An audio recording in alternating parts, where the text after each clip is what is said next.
Good evening, everyone. Welcome to another edition of the DMIS Society. This evening, we will be talking to Sarah Gambell. She is a PhD student at the University of Glasgow, working within the humanities. So she works in the Information Studies department. Sarah is going to be having a little chat with us about basically continued academia and becoming a postgraduate in general, but also specifically within the University of Glasgow, and then even more specifically within information studies. So Sarah, how are you? Are you well? I'm good, yeah. Bit tired, but that's all right. I think we're all definitely glad that we're coming to the end of January and things are getting a bit brighter and a bit warmer, right? I live for the extra 4 minutes of sun per day. It really makes a difference. You say it jokingly, but I cycled home at 4:30 and the sun was only starting to set, so I thought this was mind-blowing. It's tremendous. Well, in terms of where we begin, Sarah, I suppose it's strange to talk to you this because obviously I've not spoken to this before, but if you could just start with sort of where you were brought up. I think we can tell from your accent, you're American, but where was it that you actually started life?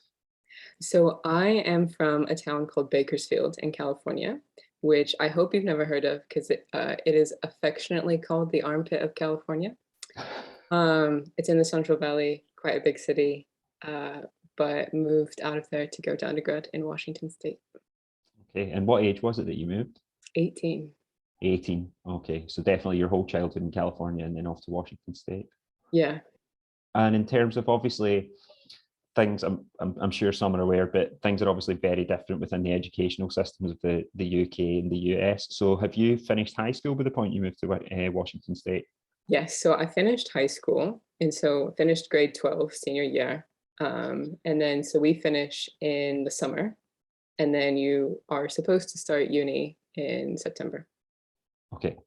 And do you start uni in September?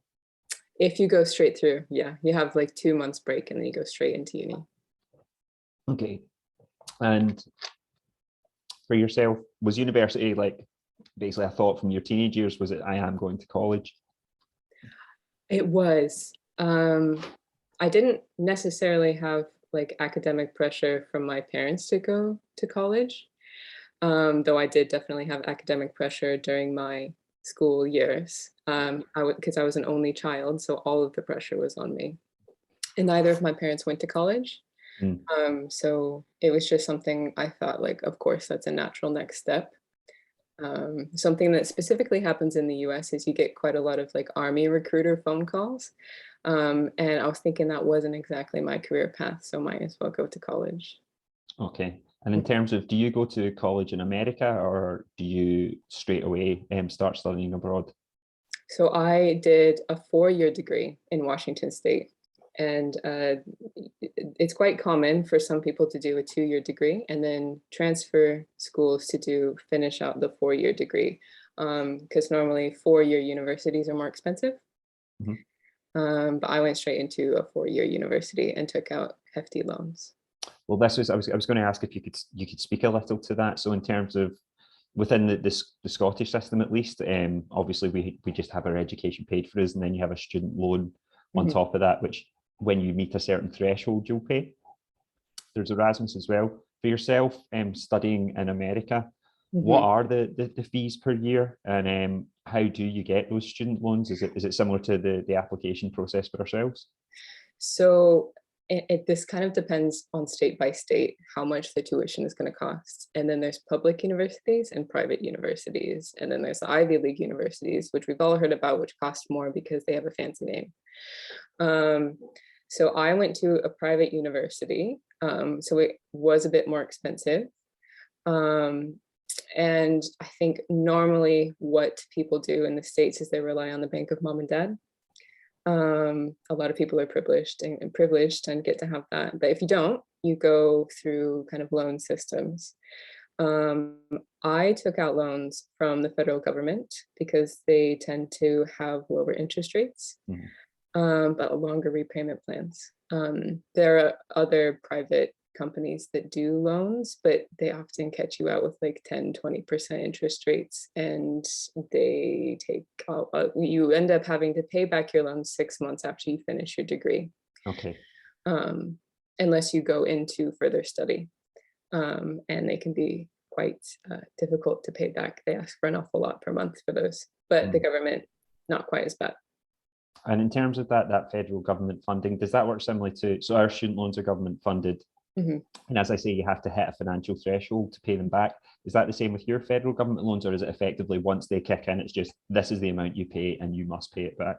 There are different options. There's income-based, where they assess how much money you're making, and then they give you a percentage, and then you pick a timeline like 15, 20, 25 years. Or you can pay off individual loans, because often if you're, especially if you're taking out multiple years, it's a brand new kind of loan, and it's just added to your portfolio, and you can pay off parts like that. I think some of the more kind of dubious companies tend to just say you're going to be paying $900 a month for X amount of years. Get used to it. Right now, I thankfully haven't had to start paying any because I am technically still a student, but I will have to from May. Okay, and will that be regardless of where you are in the world? Is that correct? Yeah. Yeah, unfortunately, yeah. What was I going to say? There's different schemes that you can try and pay them off. If you work in really rural states in the US as a public educator, sometimes they can write off your loans, but you have to do specific degrees for that. If you go into the military, I think they supply you with loans, or you essentially get, you don't have to pay for a degree. I don't know the parameters for that. If you've just taken out loans to do degrees, you have to pay them off. They last your whole life. You don't pay on them for 10 years and they go away. And even some, after you die, they go to your family afterwards. So they're kind of a big deal in the States. Okay. So with all that being said, so obviously the funding route you've chosen, you do your 4 years at Washington State and you graduate. If you don't mind me asking, what age do you graduate at? I was 22. 22. Okay. Yeah. And when you graduate, how quickly are you thinking about sort of postgraduate life, continued study, or do you go into the workplace at 22? I went into the workplace. I had absolutely no intention of doing postgraduate study. I got to the end of uni and thought, well, that's that, time to enter the workplace. I didn't want to study further. I was done, because I did two BAs and then 2 minors. So it was quite a packed 4 years. And I was like, we're good here. And I immediately got a job teaching high school English in France through a scheme with the French Ministry of Culture. And that was quite a lot of fun. That was not the first time I'd left the US. I did a study abroad when I was at uni because I did a French degree and we had to. So I did that in my 3rd year of uni. And then, so I lived in France working for a year. And then I came back and got a job as a digital imaging specialist for a local historical society back in Washington State. And worked on that for a year, because I did a degree in history as well, so specifically public history. So that was kind of my entrance into archives. So it's French and public history. Those are the 2 degrees at this point. Is that correct? Yeah. Okay. Yeah. And just quickly, just before we move forward, in terms of the year you did the high school teaching in France, did you hear about that through the French department? As you were saying, like you did your study abroad in 3rd year. Yeah. Okay. Quite a few people go on to do that if you end up really enjoying your time abroad. Yeah, it's just like another avenue to kind of fund a few years of time to live abroad and actually use your French degree. That was the last time I've used my French degree. Right, okay. 2015. And then you were saying, sorry, so you come back to Washington State a year later after the high school teaching. Okay. And so working as an archivist, and I was working on a project that was digitizing a photo collection and putting it online. And so I was doing stuff in Photoshop. I was scanning photos. I was putting up metadata in a database, kind of like the really typical entry into archival stuff. And are you self-taught at this point, or had you done modules at your university that had sort of taught you about Photoshop, etc.? I had done modules for my public history degree. And I'd also worked in the archives at the university. Got you. So it's They a natural happen to have a research archives there, so it was quite a good setup they had. Yeah, excellent. Sorry for interrupting there. Yeah. And the only reason I left was I had a 1-year contract, and we got to the end of the contract looking to renew, obviously. And they had 2 archivists on the payroll. One had a master's and one didn't. So they let me go. Okay. And at that point, I was thinking, well, obviously, next step, like, let's just get a master's, because obviously that's the next qualification I need to be at the terminal degree for archives. Because in the States, your terminal degree in kind of archival study is a master's. You don't necessarily do a PhD for that.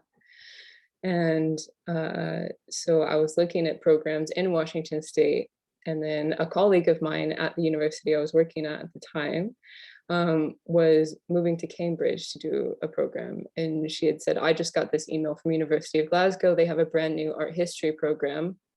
Why don't you go for that? And I said, are you kidding? Like, why am I going to move to Scotland? I couldn't even point to where Glasgow was on a map. And so that was, I think, June 2016. I applied for the program in July. I get in August, and I moved in September. So almost very fast. Mm-hmm. And then just going back again, just before we move forward, going back a little. So you're saying at 22, you've done your degree, you are done, you're out of education, no thought of even going back into education at any point.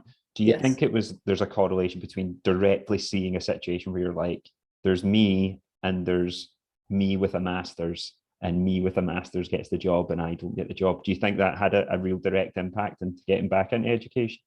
At that point, yes. When I left undergrad, I didn't see it like that. I thought, I have a degree, I can do anything now. But it was getting to be about that time where in the US, it's very difficult to get a job just with an undergraduate degree. Okay. Fortunately. So you've seen that as a very direct thing, and almost, I know this isn't going to be the case for the rest of your life, but at that point as well, there's probably a thought of, I want to get in this job and have permanence, therefore I'm going to get a master's, and I've got nothing to worry about at that stage. Yeah. Okay. And so but there's serendipity to an extent of you ending up in Glasgow. It's literally just the case that you hadn't been researching the University of Glasgow or considered Scotland. It was just a friend suggesting it. Is that correct? I had not thought about doing postgraduate study at all. Second, doing it internationally. Well, I think this will be that point. Yeah. No, I think this is it'll probably be a relief to a lot of people to hear this, that myself included, that are sort of floating through their subjects and just letting them be chosen sort of year by year. You know, there is a certain element of luck to it, you know. Mm-hmm. And so you hear about this and you get over here in September, and does that include, are all your sort of, how do I put this, throughout the application process, are your visas automatically sorted as part of the process, or are you having to apply for that as well as applying for the course?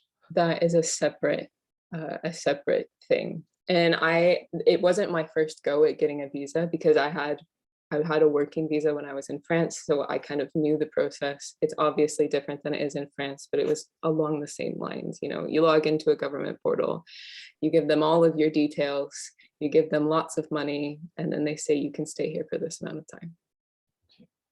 Yeah. And in terms of the master's application itself, is that, so when you were saying about going to Washington State and you take the federal government loans to pay for your tuition, mm-hmm.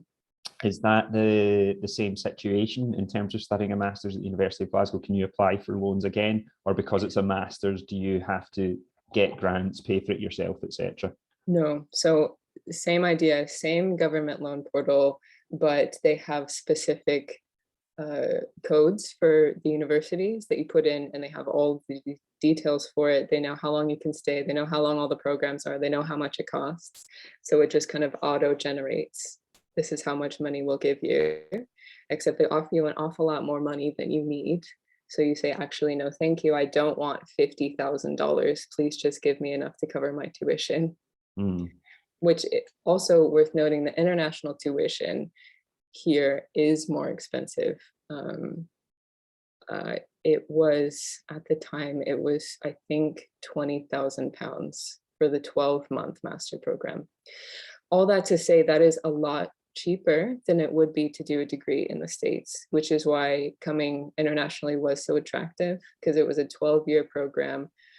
Everything is done. You have your final assessment. You walk away with a piece of paper that says, congratulations, you're a master's. But in the States, it's 2 years at least. So think about paying 2 years tuition, 2 years living expenses, 2 years this and that. So it was fast and it was cheaper. And so that's why it was more interesting to come here for me. I think this part's interesting to focus on because of the fact that us Scots have SAS payments. So to a certain extent, one, we don't realise that even though the government is paying for it, they're paying a lower fee than international students will be paying to attend the University of Glasgow. Mm-hmm. Secondly, I don't think that enough people realise that, yes, there are a lot of people who come to study for the prestige of the university that they choose around Europe. But there are also people who choose to study here because it's financially beneficial to them. And they're basically going, what's the highest level of university I can get into on the cheap, with the cheap being in inverted commas, as you say, compared to the American system, mm-hmm. working out cheaper. I think that is an interesting thing.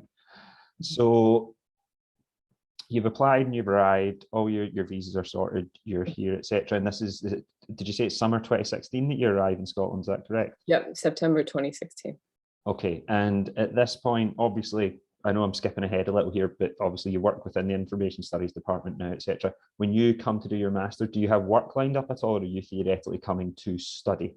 Not at all, no. And it's actually quite difficult to work.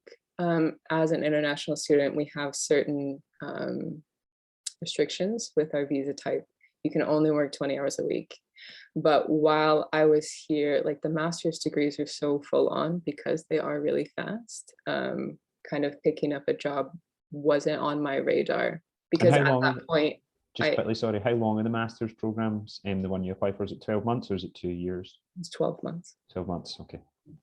And because I thought I'm only going to be here for a year, kind of picking up work wasn't on my radar either. I was really just focused on studying. Okay, and so it's summer 2016, you're 100% studying, you're financially covered because of the loans, and then it was very tight. I took enough to cover my tuition, and then maybe like £3,000 more to live on, and I lived on that £3,000 the whole of my master's degree. That's tight. Mm-hmm. That's tight. And people obviously won't know this, but obviously knowing you personally, Sarah, I know how much of a fan of Gucci and Hermes, etc. that you are. You're very fashion conscious. This must have broke your heart, I'm sure. Yeah. It was hard to get used to. Back to the peasant lifestyle. But you know, we're up there again. We're up there again. Mm-hmm. So you finish your study after a year, mm-hmm. and you gain your master's. At what point during those 12 months are you thinking again about studying or staying in academia, or are you not? Is it the same as before where you're like, I'm getting my master's and I'm out of here? This is why kind of my pathway in academia is like so unique, because I don't do anything the conventional way. So I turn in my master's thesis 15th of August, 2017. That's when that's when we turn them in. And at that point I thought, I was able to write a 15,000 word paper. Maybe I could do a PhD. At that time, I was also thinking, I don't necessarily want to have to move back to the States. I don't want to have to go back to that job market that's competitive. And kind of the idea of a PhD seemed really interesting at the time. I never ever thought I could do one. I'm not even sure how I've done one now. But kind of like the glimmer of hope of like, oh, maybe I can actually do a PhD. I started asking about it in September. Okay. 2017. So that poses an interesting question then. Before, literally even 24 hours before, like you start asking about your PhD. Mm-hmm. What level of awareness do you have of PhD? I'll tell you what I mean by this. Including yourself, I have friends that are PhD candidates, right? So I'm aware of that. The nature seems to be, you know, undergrad, master's, PhD, professorship. Like that seems to be the kind of the path if you want to go that way. Mm-hmm. When do you become aware of A, how much a PhD will cost, and B, the length of time and the the length of time that it will take and see the work requirement that comes with a PhD. When do you become aware of those? Is it after you've asked, or did you know about these things before during your master's study? I had a vague idea. When I was doing my master's, I only knew one other person who was doing a PhD. She was the year above me in uni, and she went into like a joint master's PhD. So she had finished her PhD before I had started. So she was kind of my only glimpse into it, and her experience was horrendous. Just very difficult because, again, in the US system, you're in it for at least 5 years. You're expected to do a lot of extra teaching on top of what you're doing. You're not necessarily paid for it. It's really there's a lot of exploitation. And I only knew that in the UK it was different. Overall, it would be less expensive to do because it's a 3-year program instead of at least 5 in the US system. You didn't have like classes you had to go to. You didn't have to teach courses if you didn't want to. You didn't like need to do all of these extra things. You were kind of free to build your own project and kind of see it out how you want to. You don't necessarily have input from tons of supervisors. I mean, you do in the UK system, but not as kind of heavy-handed as it seemed like in the US. And it just seems like quite an easy, self-guided kind of a journey in the UK. And that's what I was kind of looking for. Well, there's an interesting part of study within the UK that you've touched on there, which is that as the workload increases, the amount of basically time with your supervisors you have decreases. It's a really, really interesting thing. Yes, you'll get those 2-hour seminars now that I'm in third year at this moment in time. So you start getting those honours level seminars where they become a bit chunkier, but you're getting one of them a week and that's it. And then on top of that, exactly as you're talking about, yes, you can get that really meaty one-to-one time with your supervisor, but I think a lot of people won't realise how far apart those supervisor meetings can be. Yeah. Can you just talk to that a little bit?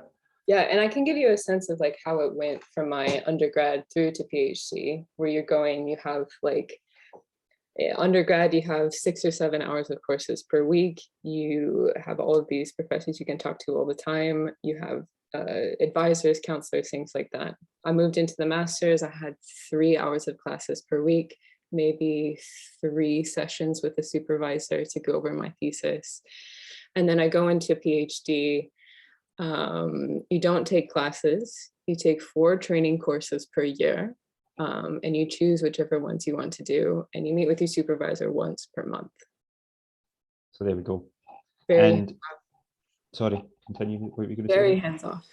Very hands-off. Yeah, this is what the point I was going to make was, in terms of that hands-off nature, obviously all of us have had graduate teaching assistants, otherwise known as GTAs, who are, for anyone who doesn't know, these are the people that will run your labs. Or sometimes your seminars, if the head of your subject isn't able to deliver the seminar themselves, or etc. And they're usually PhD students. Now, are they all first, second, or third year students, Sarah, or is it one where you only do that kind of thing in your final year? They suggest that you don't teach your first semester of your first year. They want you to get used to doing a PhD first. But if you're like me, you kind of push the system a little bit. I tried to start right away working when I started my PhD, but mostly it's going to be your second, your third years. And there didn't used to be so many fourth years, but now there's quite a lot of us because of the pandemic. Yeah, and that fourth year extension, people who are in fourth year, most of them are doing a 3-year program. Is that correct? And they're having it extended out. Is that right? Yeah. Yeah. And it's okay to do 4 years. You go into thesis pending is what it's called. You're still registered as a full-time student. You're just meant to be writing up. You get even less supervision. You're not obligated to meet with your supervisors kind of until the end. Okay. Mm-hmm. And with the PhD, so just to go back to the point you were making earlier on, where you were saying you're studying your master's, you're speaking to a friend who's doing a PhD in America, and you're this gets you thinking about the sort of the UK system. It's going to be different for yourself, but actually this will be good for the foreign students in the course. How do you think about funding at that point? Is it going back to the federal government again to say, now I want to do a PhD, can I get more loans, please? Or is it a thing where you're looking for scholarships, grants, bursaries, etc.? By the time I was thinking about doing a PhD, it was way, way, way too late to think about funding, because if you want to go straight from a master's to a PhD program, the funding you have to apply for is in December of the year before. So I would have had to have known I wanted to do a PhD and also what I wanted to do it on 2 months after I started my master's degree. Okay. It's not very conducive to go straight on. Especially as an international student, because you wouldn't be able to continue on your visa. You'd have to go back to the States, reapply for another visa, and it's more complicated. So I got to September thinking, I really want to do a PhD. It's either I do it right now unfunded, or I go away for a year and come back the next year. And it was so much easier just to do it unfunded, which is a terrible financial decision, and one you should really think about if you're going to do something like that. Well, I'm going to have to ask it, right? And I want to make this abundantly clear. At no point do I want to hear any numbers. That's not what I'm looking for. Yeah. But in terms of a simple calculation, if you're saying an unfunded PhD, what you can talk about is, obviously this PhD needs to be paid for. Glasgow University don't love you and go, here's a free 3 years at Glasgow University. Not unless you get nice funding. Well, this is the point I was going to make, is that ties into sort of scholarships and grants, etc., where you can have people fund that tuition. But for yourself, is it literally one where you're just going, okay, it's time to work and to study at exactly the same time, and that's the only way that this gets done? Yes. Okay. And in terms of hours a week, could you estimate at a minimum how many hours a week would you be having to work to make this work? To make it work, it's hard to say. I worked very consistently 20 hours a week for most of my PhD. I worked the full extent of my visa. So that was taking on GTA courses in undergrad and master's degree. It was working on external projects that I learned about through my supervisors. I would apply for different jobs within the university, all at the same pay grade as a GTA, because they assess your pay grade based on your qualification, and technically I only have a master's degree, so that's what they go off of. So basically anything at the grade 6 level I was applying for, and then kind of making a bit of a puzzle to stick it together. Yeah. Certainly you can work less and be absolutely fine in Glasgow, but I took out loans for 2 years of my PhD, and I just paid the third year of my PhD out of pocket. I had £1,500 per month tuition fees for 10 months. So I was working a lot that year. That'll do it, yeah. And just there's a few things, again, it's just to make sure there's certain things that don't slip through the net. You were saying about sort of grade 6, this is levels of pay within academia that are attributed to your academic progress, shall we say, is that correct? Yeah, and I believe it only applies to the academic context. I think it's only in universities they have these type of pay scales. They have, speaking of someone where I've worked for a couple of incredibly large global companies, they will have internal pay scales as well. So just as an example, BT, who used to be British Telecom, they have a 5-level pay system. And the way it works is once you hit a certain level, you can't go back. So if I'm a level 3 pay, yeah, I might get a job that's horizontal, or even below, but they can't pay me any less. So it works in that sort of accrued system. And with you saying, what came to my mind when you were describing picking up work, it sounded incredibly similar to being a freelancer, Sarah, where it's one where you're having to you've got to keep your ear to the ground to make sure that the work comes in, because there's not a guarantee of 20 hours from the University of Glasgow being given to you. Is that a fair assessment? I used to keep spreadsheets of all of my contracts and hours, because there would be times where I had 5 contracts open at the same time, and I had to make them all fit together. And then those would be changing. Some projects would be longer, some would be shorter. I have to fill in the extra time. This is not the normal experience of a PhD student. I want you all to know. This is very unique to me, trying to take on a lot of work while doing a PhD, and it's not really advisable. It made it so the last year of my PhD was an absolute rush to get my academic work done. I'm going to come back to that, but I'm just going to, I realize I've been going all over the place chronologically, so I'm going to try and stick with the timeline just for a second here. So in terms of that work that you've accrued, say you've got the part where you had 5 contracts going at the same time, are you being paid by 5 different people, and are you being paid regularly, or are you having to chase up that pay? It is all from the university, but sometimes from different colleges, mostly just from College of Arts. Okay, I've got you. But with different project codes based on the contract. And do they work out, as with any other employer, do they work out like your tax bracket for you, etc.? Yeah, they sure do. And they only made a mistake one time. They made a mistake one time, and I got emergency taxed 40%. I got it back, but I did have to speak to HMRC. Well, it's the worst thing in the world until you get it back, and then it's the best month of your life, right? Oh yeah. It's a nice chunk of change. Now, your PhD, so as you said, 3-year program that becomes 4 years. We'll touch on the 4 years part. Mm-hmm. Just to give people an idea, obviously I know parts of this, in terms of that idea of the rushed work, the pressure that was put on with the PhD. I'm not wanting to go into all the details, but what I would say is, like, can you give maybe any advice to someone who if they choose to go down this route, mm-hmm.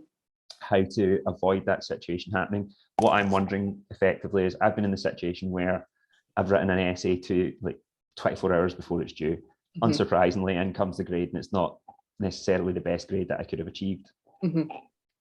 Similarly, I've started writing essays 2-3 weeks out, double checked them, proofread them, etc., and you get those better grades.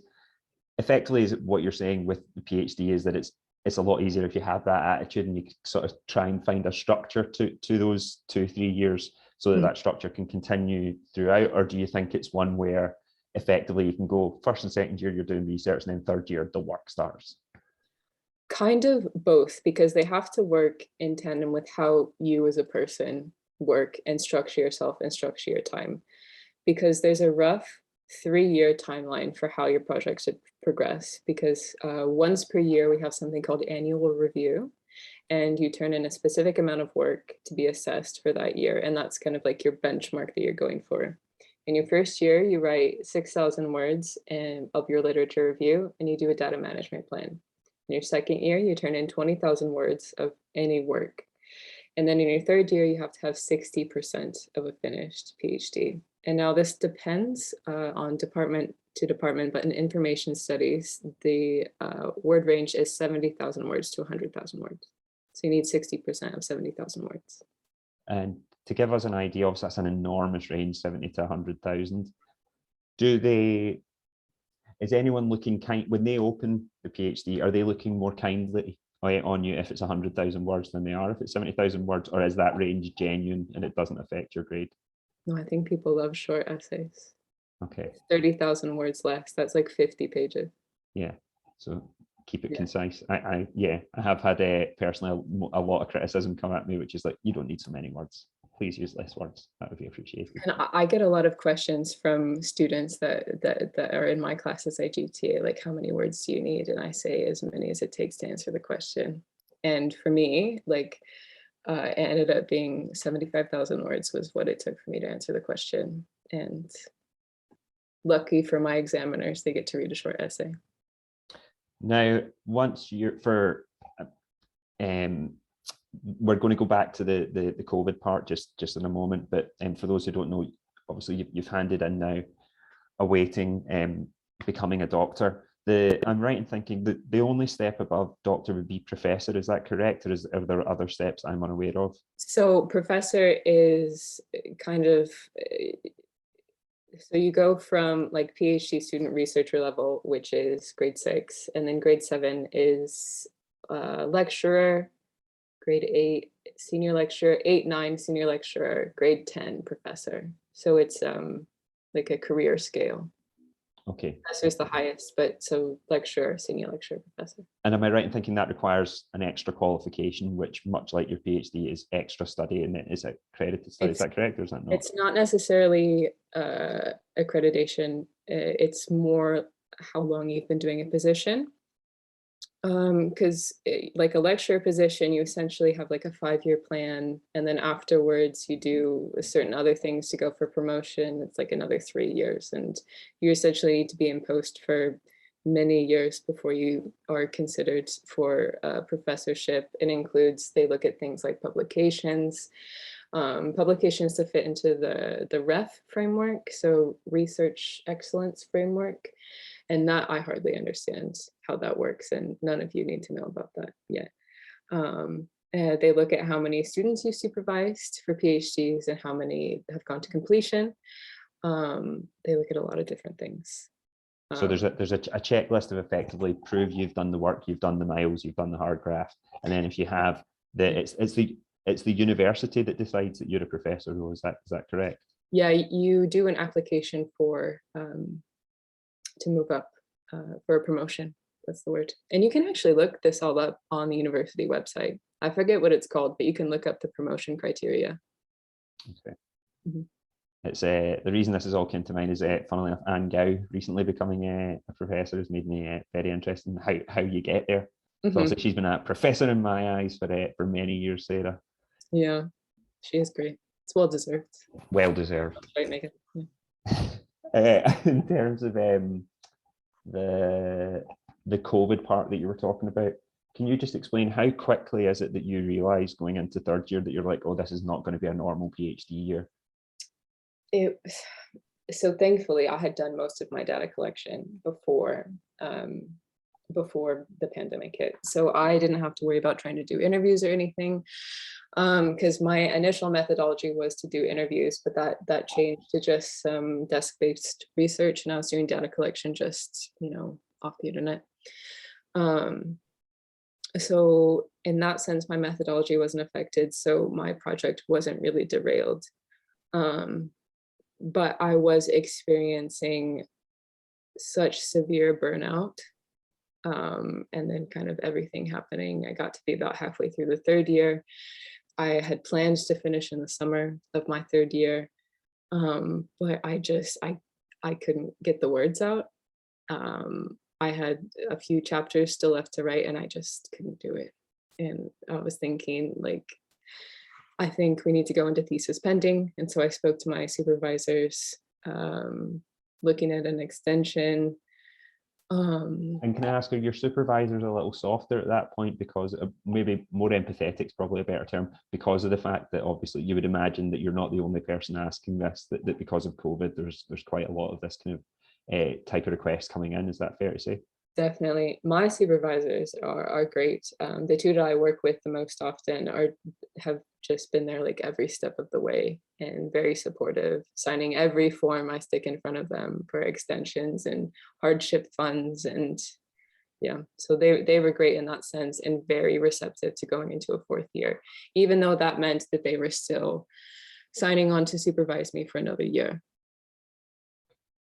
And sorry, I'm doing that thing where there's about 92 questions that I'm wanting to ask you just now.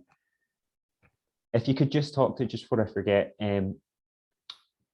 obviously I'm sure this was the case at Washington State. You were saying you did 2 subjects, but obviously multiple modules similar to ourselves.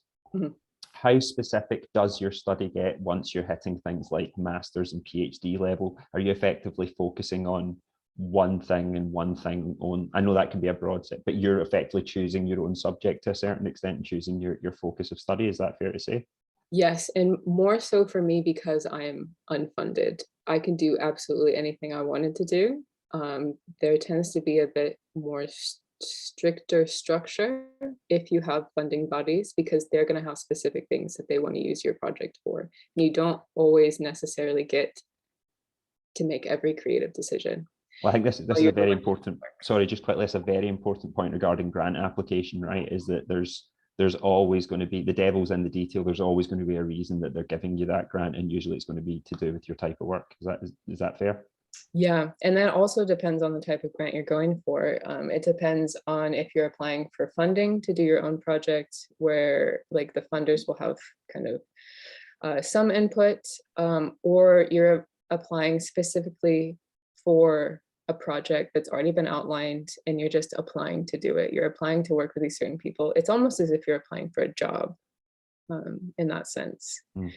So that's one end of the spectrum. And then my end of the spectrum is they say, okay, you can do a PhD. Let us know what you've decided. And then from that, it narrowed quite a lot. So, and my master's degree, it was in art history, but it was specifically like art law and provenance research. So that's already a little bit more nuanced for a master's degree anyway.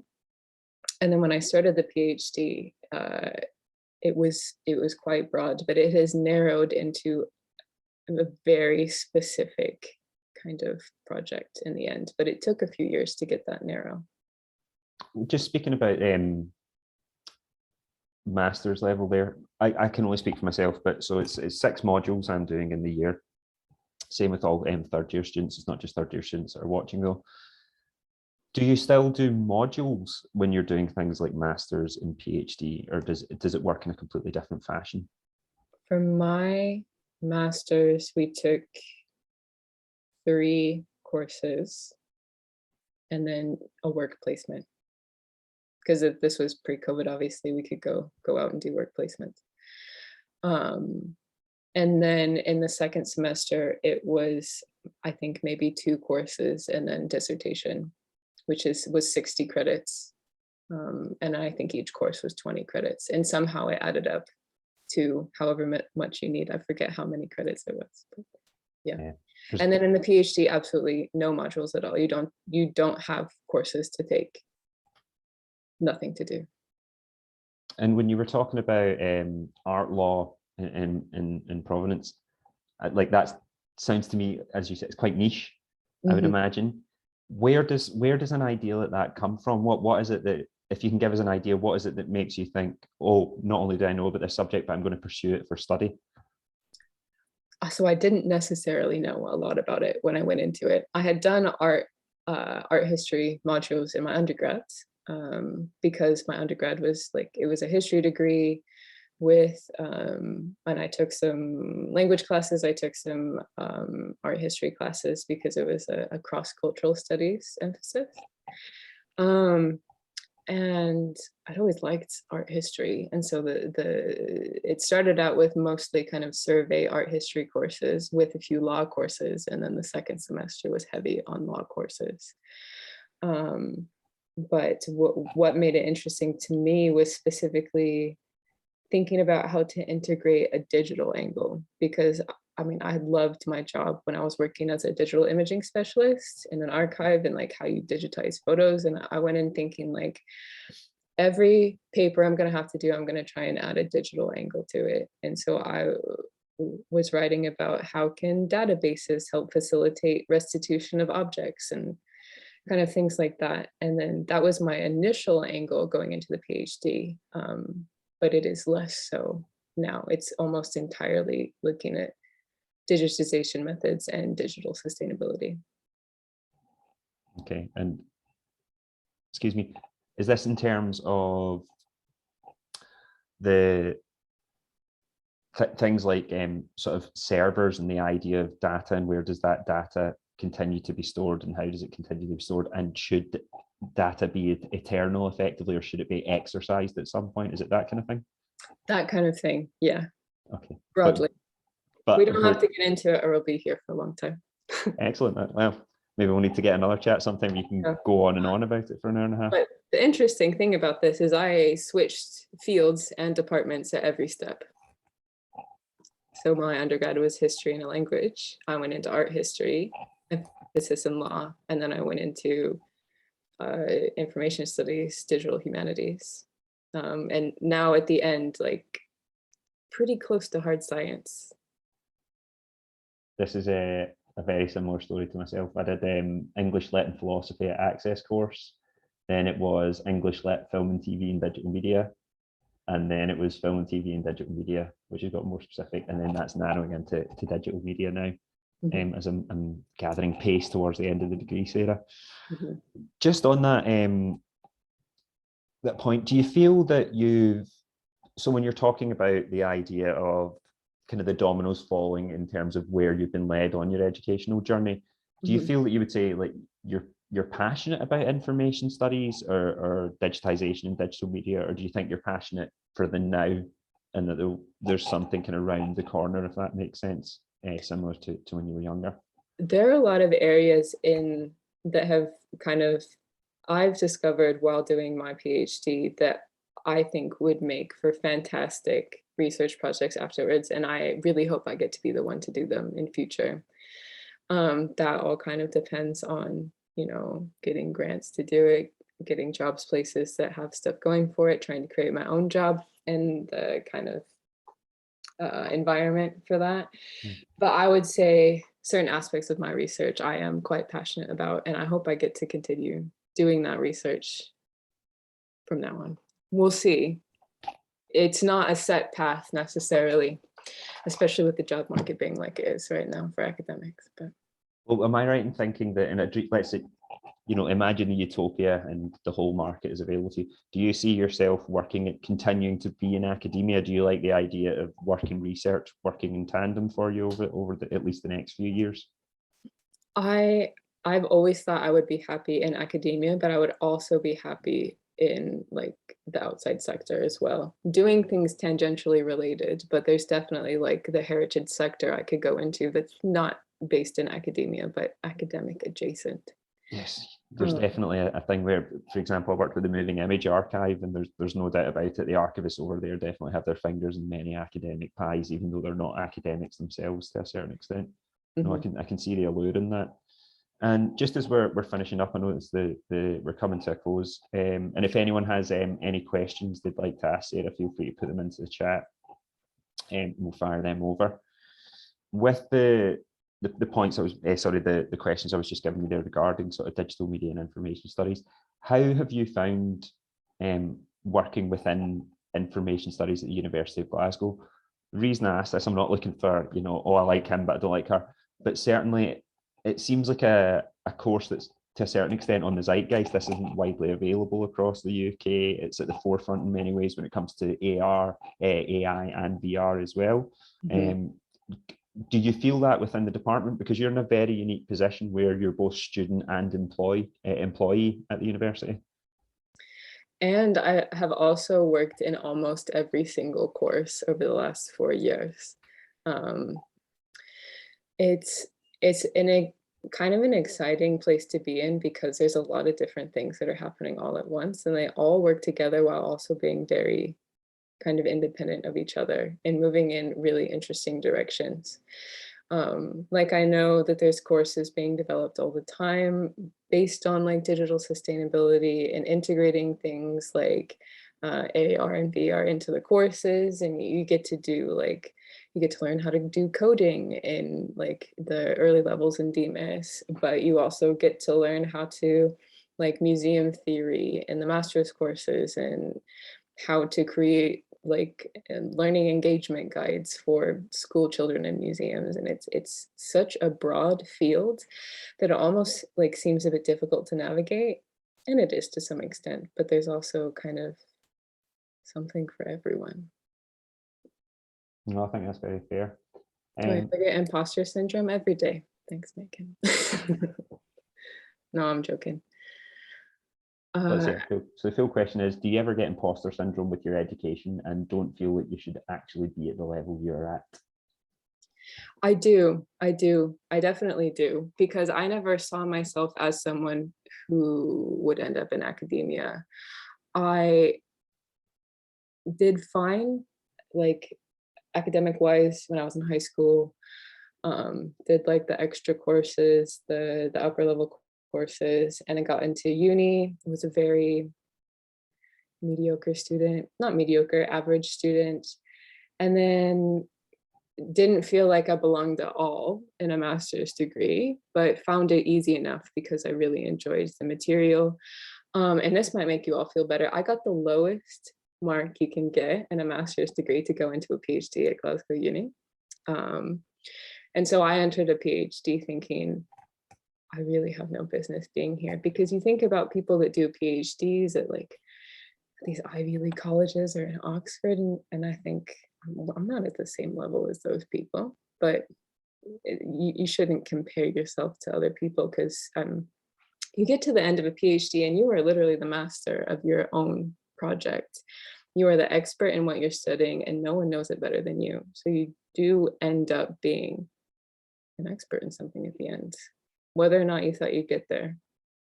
Yeah, it's like expertise gained by proxy. It's like part of doing the PhD is doing the research, doing the study, etc. And there's no height. It's not like in first year where you can hide from it and you can kind of fake it. You can't fake it at PhD level. So you are going to gain clearly some form of advanced knowledge in whatever you choose to specify in. Yeah, I think that's a very fair point. Just in terms of the, not necessarily the imposter syndrome part, but one thing I think that's interesting to think about is, so we, being perfectly open, we were friends before I started at university, and therefore it's like if I, as I have done, if I approach you about digital media information or any tips, etc., in terms of our educational hierarchy, yours is clearly above mine in the digital media field. Do you find that it's interesting to go from that position of student all the way through, and even if you're first, second, third, or fourth year, we're kind of all peers to a certain extent, we're all just doing our undergrads, to that thing of creating hierarchical relationships where people that are very close in age to you are clearly, like, for want of a better term, subordinate to you? Mm-hmm. Like, how does that hierarchy work, or how does it feel? No, more. How did it make you feel to make that transition, to make that jump where you're effectively you're a student, and then bang, now you're teaching students?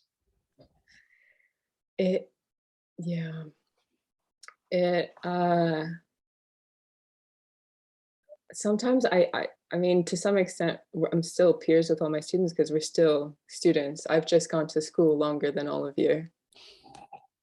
And then also, I mean, my first introduction to DMIS was when I started my PhD, because I switched departments, I switched fields. So I feel all the time like I grow with my students, because I'm learning how to do everything you're doing in your courses kind of along with you, just maybe like a few weeks before you. So I don't feel that there's that much disconnect between our levels. On paper, there's a hierarchical difference, but it doesn't feel like that to me. That's interesting. The reason I say that's interesting is theoretically, you can complete your PhD at the same time as someone completes their undergrad, and now neither of you are students anymore, right? Mm-hmm. But there's definitely a sort of a difference in intellectual property between the two, if you see what I'm saying. There's a difference in knowledge level, because one is to a certain extent. But I do agree with you, there is an interesting thing that while we're all here, regardless of where we are in the student spectrum, we are all students, mm-hmm. that we are one. Oh yeah, other than research, do you have any long-term career goals? There are a few positions that I think I would enjoy. In the past, I've done like independent consulting for digital sustainability for different cultural heritage projects, and I think that is really interesting. I mean, you know, I get to the end of this and I think, oh man, is it too late to retrain? Because like, I would love to do computer programming, and I know it's a bit late in the game, but I would love to do some kind of position that integrates research in like computer programming and cultural heritage and digital sustainability and all of this. I don't know of any positions like that exist right now, but there's always things coming up. You can always create a position for yourself as well as the other option, right? Absolutely. Yeah, that's why consulting seems very interesting. I think that's true. I think it's one where, again, naming no names, but I have a friend who's a lecturer within the university that's doing very, very well. And part of that is because they have become so niche in their specificity that they are the go-to person in terms of consultancy. And for it's a theological field, but basically they're the only person in the world to go to. And you're like, well, that's smart, isn't it? That's smart. Just a couple of final ones from me, Sarah. I'm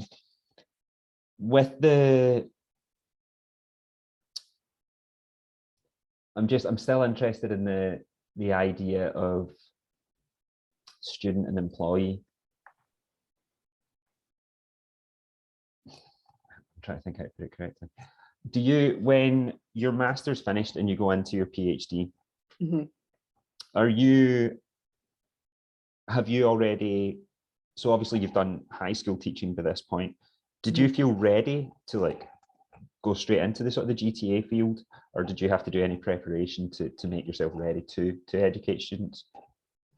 They don't start you with, let's write your lectures and you can teach the class for an hour. They start you on admin, they start you on marking, they start you on like kind of low level things, and you build up to kind of actually teaching the courses, doing lab demonstrations, things like that. You do get some training. You get some training from the university, and I think every class is different. Every course convener runs their course differently. There is a level of kind of learning on the job, but it's not a hard learning curve, thankfully. You pick it up and you have some room to make the course your own. It's obviously, you haven't developed the course, but if you're a GTA on a course, your name's on the Moodle, you're just as involved as the course convener. So you get some room to work around, but it builds up. You don't start off teaching our lectures. And that point you were making about the idea of getting to see everything a couple of weeks before, is that effectively how it works for you then? Is the reason that when everyone has, you know, says from a personal perspective, I expect in my lab that when I put my hand up and I've got a question, it can be answered. Did you feel that pressure at the beginning of the idea of almost having to flood your brain with being like, these are all the potential questions that are going to come at me, so I'm just going to make sure I know the answer to everything? Or do you think you just kind of try to go with the flow and be like, okay, listen, if I've done the work, then I should know the work? I always want to have a good answer for all the students. I want to know everything. I want to think about everything they can ask. I do lots of prep. I try and go through all the material before. Unfortunately, the university, I think they've recently changed it, but they don't compensate you for all of your prep time. So in theory, you spend the amount of time in prep as they would pay you for, and you go in. But I think that would be a disservice to students, so I spend more time. Well, you're quite lucky that we're coming to the end of the conversation, because this could get into a very interesting discussion on. And maybe something we shouldn't put on YouTube. Listen, I think the one thing we can say is that certainly for both faculty and students, the strikes and the union moves combined with COVID has made for some very interesting times over the last couple of years, I think, at the university, and hopefully there's some things to be learned on everyone's side. One final question I had before we get to Megan's question. You'll have seen, this is a personal opinion, so I'll say this is my personal opinion. There has been, I think, a disconnect between faculty and students during COVID. And what I mean by this is a lack of a conversation about how faculty have been affected by COVID, as well as granting those extensions to students, etc. Things like where effectively you have lectures that aren't deliverable, or delays on exams or essays, etc., without explanation as to why. Knowing some people who are on faculty, I know about the levels of, exactly as you were saying earlier on, burnout, people being signed off with doctor's lines for COVID or other reasons, etc. The decline in mental health, I think, across the board in the university is undeniable. How have you found being able to, I would imagine, see both sides of that, which is quite a rare opportunity? How have you found that? Can you see that lack of conversation that I'm talking about? I can. And the interesting part in being a student and a faculty is that sometimes when things get different, one role gets put over the other. And I feel like perhaps PhD students have been more firmly pushed into the student role. And in the same vein, we haven't had the same amount of communication as we might normally have. So we also feel this same as master's students and undergrad. And communication, I think it's going to depend on the department, but I think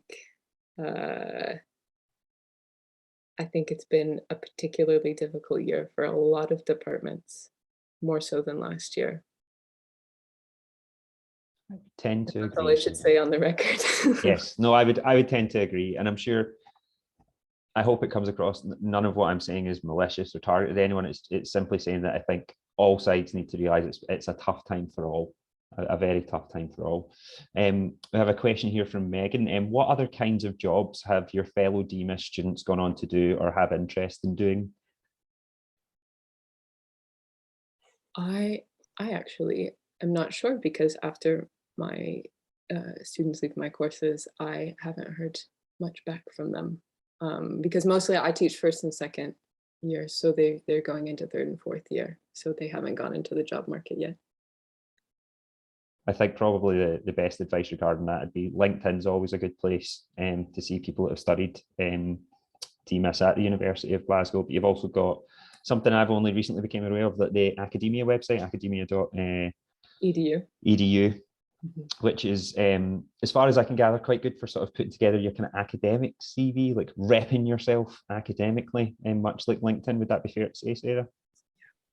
And it also directly links to your publications. Excellent.